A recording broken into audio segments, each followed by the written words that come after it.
Another day, another grind. Ito na naman tayo. Pupunta tayo ng Bulacan ngayong araw. Siyempre, ito pa rin. Walang iba ang inyong madiskarting pogi ng Pasig. Di, ito. Biyahe tayo mga bossing, mga kadiskarte. Papunta tayong Bulacan. Ayan, kita nyo yung Philippine Arena. Ayan, dadaanan lang natin yung Philippine Arena na yan kasi pupunta tayo ng Bulacan. Tara, let's go. Home service tayo. Touchdown tayo dito sa Pandi, Bulacan. Ito yung gagawin natin. Nissan NV350 yan mga kadiskarte. So, yung pagbaklas nga ito lang. Yan. Tatanggalin nyo lang itong mismong yan.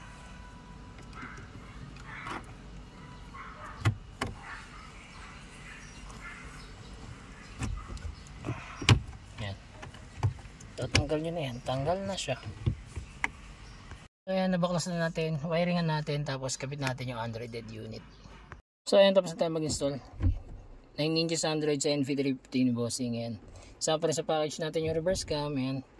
Tapos pwede ka na rin mag-Waze, Netflix, YouTube, Google Maps yan. Sa mga gusto po mag-avail niyan, drop message lang. Don't forget to like and follow na rin. Salamat, ingat, ride safe sa lahat.